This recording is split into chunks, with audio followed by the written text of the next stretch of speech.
Hello, CD Summit folks.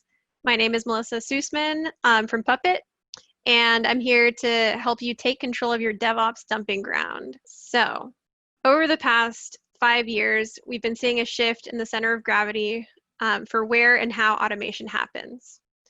In our next slide, we're going to see a really fun graph about this.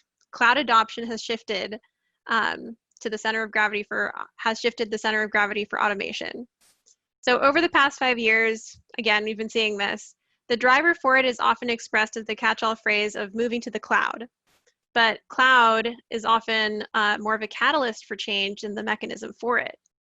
Overall, we've learned that we need a higher level of abstraction above OS management.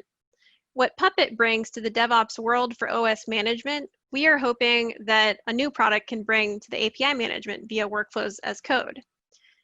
In the data center, you see obviously a model and task-driven automation type of platform, where you also see things like OS and hardware and apps, and you're using the hypervisor layer and you're spinning up VMs.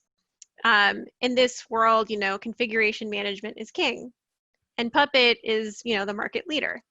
In the cloud, you're seeing more of an event-driven orchestration type of use case, and that requires a higher level of abstraction. That's where you see more APIs, services, more of the serverless type of use cases. You're using Kubernetes, you're using container platforms. And configuration management is only part of the infrastructure stack, and therefore a smaller proportion. So that is to say, the adoption of cloud-centric practices like provisioning through APIs instead of bare metal, or moving to a more of a containerization approach to reduce stack dependencies and speed development, are not intrinsically tied to running on AWS or Azure or Google. They might not even necessarily leave a VMware stack in the data center. So you're seeing a lot of this sort of hybrid cloud model nowadays. So regardless of how cloud native you get, those practices generally affect and change the way that automation happens. They require changes in tools and approaches as well.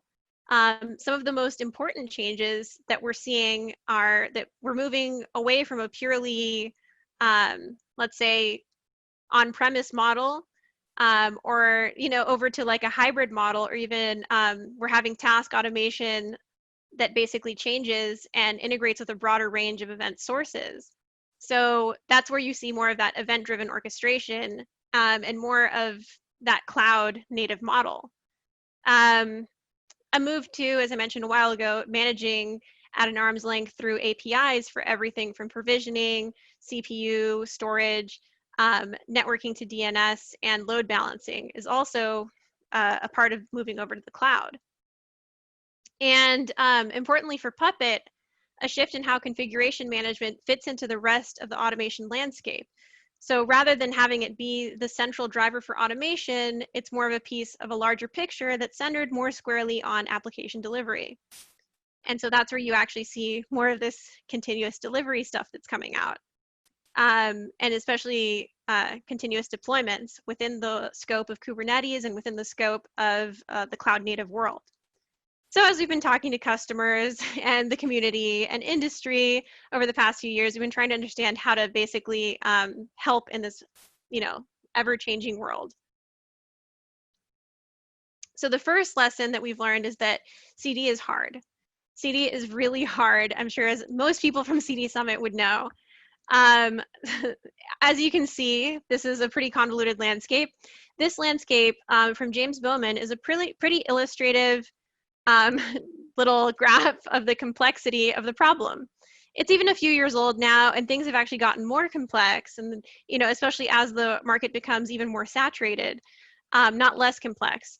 As people started trying to use in the past Nebula for CD, it became clear that we both needed a lot of sophisticated features like blue, green, and canary deployment strategies, and also we needed to shorten and shorten the development time. But it really feels like the market has a long way to go before going fully cloud-based and having a fully cloud-based CD system. And the second lesson that we learned is that events are everywhere. So even a subset of the landscape that's in use in a single organization can be pretty complicated.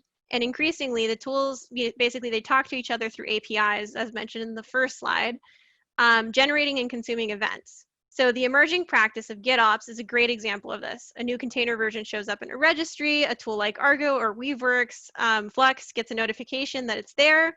The tool then generates a pull request against a repo containing production configuration. And if the CI tests hooked into the repo pass, it'll get merged and deployed automatically.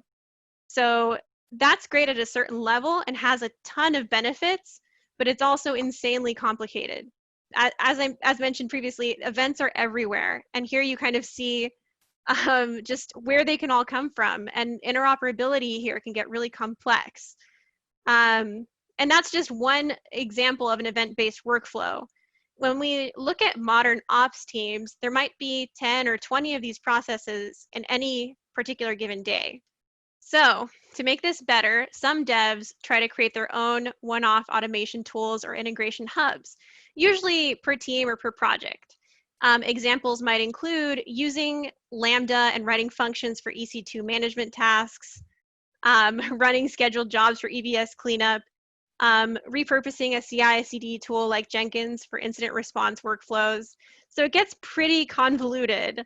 So this is what we're calling, lovingly, the DevOps dumping ground. This dumping ground approach is inefficient, expensive, and risky. It's inefficient because work is done as one-offs that don't necessarily last forever. They have no reusability. They have no repeatability. It's expensive because spending time building tools and integrations isn't directly delivering customer value. And of course, it's risky because sidestepping governance to get stuff done can lead to exposure and failures. So all of these conversations and iterations brought us to the idea that's behind Relay. Relay listens to the signals in your existing DevOps tools, infrastructure, and then triggers workflows to orchestrate actions on downstream services. So this adds, again, some additional layer of interoperability, and it adds, it takes away some of the risk, it adds the governance, it's inexpensive because you already have the tool built, and it's more efficient because the work is no longer done as one-offs. So the tool chain is really complicated, and a lot of automation is about what we call digital duct tape. Rather than using that digital duct tape that you're manually creating, you could just use a tool like this.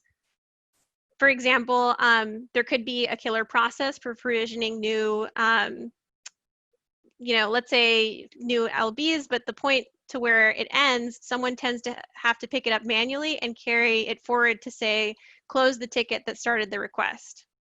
So we think there's some value in being able to link together those incoming actions with some intelligent decision-making that can respond automatically. This is where you actually see more of that. Let's say an example would be to create a ticket, and then you could do a bolt run, you could stop some, it looks like EBS instances, or do some EBS cleanup rather. You could then stop AWS instances, notify Slack, update your folks on some issue that might be happening in your team. There's all kinds of different actions that can be triggered from a particular event.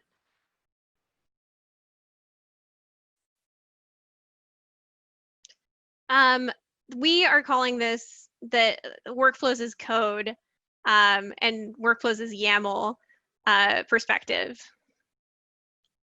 So basically, this is the code that underpins the graph visualization from the previous slide. It's a pretty straightforward YAML dialect because that's the most common language that devs seem to be using these days. It's the hip new lingo. Our YAML has basically some special top-level keys for parameters to be filled in or left to default if unspecified, like on lines 4 through 15.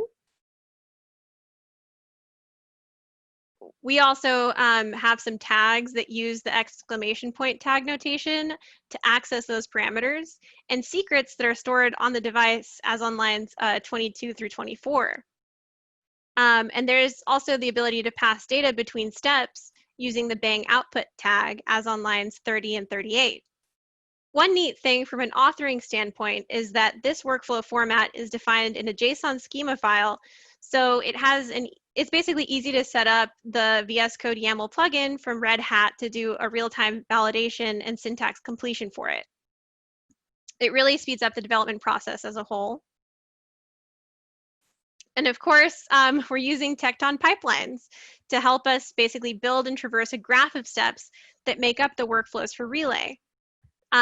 So a really exciting thing about Tekton, many of you are already familiar with it. They're really important, obviously, to the Continuous Delivery Foundation. It uses like Kubernetes native CI/CD. It's powerful. It's an open source workflow engine. And it basically organizes things into tasks and pipelines. Tasks are individual and containerized steps. Pipelines basically stitch together different tasks into a workflow.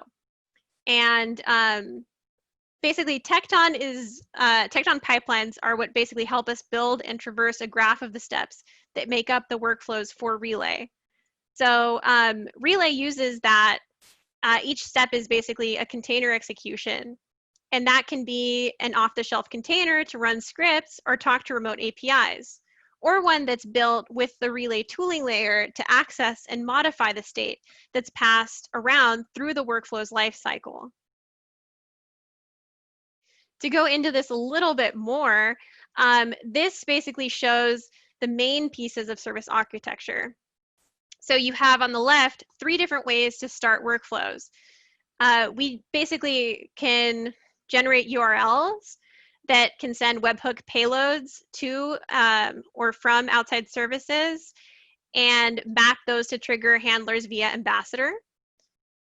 We can map authentication tokens to workflows, so you can talk directly to the Events API and send in data to kick off a workflow. And of course, you can run things manually via web app or CLI. So once a workflow kicks off, the steps are run in order. And this is where Tekton comes in. And we'll talk about that in a minute. The steps themselves are responsible for doing the work in the workflow, and they basically contact external service APIs and process the data. So basically the downstream services here are where that workflow execution happens. And Tekton is basically helping us run a lot of these underpinnings. This is where we're going to go into some of those underpinnings. This is where we go into basically the Relay operator and the Tekton controller and how we work so well together. There's an operator that Relay wrote that's responsible for interpreting the user's workflow to fill in parameters and fetch secrets. So each workflow run gets its own namespace and set up with the Tekton customer resource definitions for pipelines. It translates the Relay workflow into a pipeline, with each Relay step becoming a task in Tekton. Tekton then executes the pipeline run. The namespace separation is important because it allows us to have multiple tenants in the same cluster. So this multi-tenancy is important for security purposes to prevent users from being able to access, let's say, other users' resources. This translation adds to an additional layer of abstraction. So basically, folks don't have to use Kubernetes level YAML. And this also, again, adds a little bit of security features. And not necessarily, that additional layer of abstraction is beneficial because users don't have to think at the level of individual CRDs, which for many can be too low level to really start a project. So it definitely increases your scope and decreases the amount of time it takes to create a workflow. So this repo basically contains the code we talked about in previous slides. We've open sourced our work. So if you want to check it out or contribute to any workflows, this is a really great place to go ahead and do that. Okay, so let's go ahead and go into how it actually works. So as mentioned earlier, the system is built around that Nebula platform, and then it was basically turned into Relay. The fundamental building block of something like this example design, the EC2 Grim Reaper example design, is a step. Just loading the whole slide. So we basically have three types. Triggers help set up containers on GKE to respond to incoming events, which can extract values from the incoming events to fill out the workflow parameters. Relay then uses Tekton pipelines, as mentioned previously, to build and traverse a graph of actions and queries that make up the workflow itself. Each step is a container execution that can be an off-the-shelf container to run scripts or talk to remote APIs, or one that's built with the Relay tooling layer to access and modify the state that's passed around through the workflow's lifecycle. We've also got support for query steps, which can be used for things like manual approval or pause workflow execution until some external callback happens. This workflow visualization shows a few of these actions through the web app. The EC2 Reaper workflow is based on an internal Puppet tool that our SRE team uses to traverse the EC2 accounts for instances that aren't tagged with cost center properly, and then terminates the rogue ones. So this is a really great example design. It's available on Relay.sh, and you can use all of this for free. And it's open source, so you could look at the workflows and see basically how we created the workflow. Of course, none of this necessarily matters unless you can do something with it. So we have an open source integration ecosystem. It's really important that we have a rich library of useful integrations that do what you want. We're working both internally with partners and friends to make sure the major use cases are supported out of the box. The integrations have a specific format similar to modules on the Puppet Forge and can contain a variety of elements like workflows or any of the three kinds of steps I mentioned a minute ago. If you're already using some kind of containerized workflow, you can bring in your own existing containers. As long as we can talk to the registry to pull them down and execute as a pod, we can make use of them. Many of the examples we've been working with use the upstream containers like vanilla Ubuntu or Terraform. And if you're building something that you want to be part of the ecosystem, we're always trying to build a really great authoring experience for steps. Recently, we changed our authoring experience, and it makes it really easy to just get started. We're still working through some of the details, but we're looking at a few different things that we would like to be able to do, like run steps locally without having to submit them to the service for debugging, and having the service build and push the containers on demand. One of the really great benefits of basically using this is that we have low friction interoperability. So again, this goes back to the point, if you have existing containers that you want to use in Relay workflows, you can just drop them right in alongside purpose-built integrations. You should visit github.com/relay-integrations if you want to take a look at the list of different integrations that we have. In a minute, I can also show you where you can find integrations from within the app, and I can show you just how easy it is to get started. This is a workflow authoring demo, and this is going to be where you can see just how easy it is to get started with Relay. I'm going to stop sharing for a moment, log into my account, and start showing you a little bit more about it. So I have now logged into my account. I didn't want to share the credentials with anyone or necessarily the process of it with anyone publicly, but you get to see what my account looks like. You get to see some of the most commonly run workflows, and we can just start running a test, and you can see how easy it is to start one. So let me share my screen. So here you can see some of the most common workflows that people run. There's a PagerDuty workflow, Datadog, the EC2 Reaper, which was mentioned previously. And this is basically where you can run a new workflow. We can just call this something like test 1, 2, 3, description test, and then hit create workflow. Already you can see that there's sort of a hello world example design that's in here.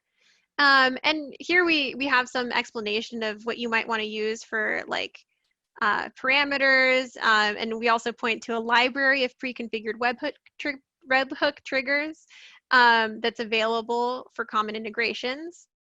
Over here, you can actually see the library to the right. And that's where we have some other really great integrations. Amazon Web Services Bottle Rocket, a lot of other AWS stuff, because it starts with an A, I guess. Azure stuff, Bolt, Datadog, Dynatrace, basically a ton of different integrations that you can utilize. Now, if I wanted to just look at the graph, you can see this Hello World example. I can just simply hit run workflow. And then you can just see basically how it works in real time. As each step is completed, you see this blue, or you see this green check mark box, and you'll basically be able to view the code right here and the logs over here. Hello world. All right, now I'm going to go back to the presentation.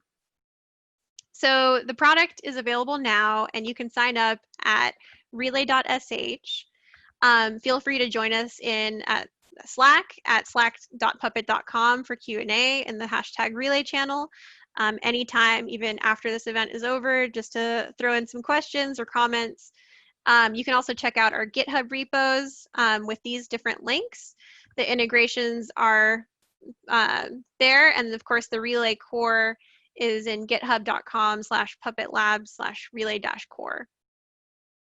If you wanted to also reach out to me with any additional questions, my email is there. Mine is super long. Canis is the product manager, and his is super short. And so is Eric, because he's been at Puppet such a long time, and he does such an amazing job.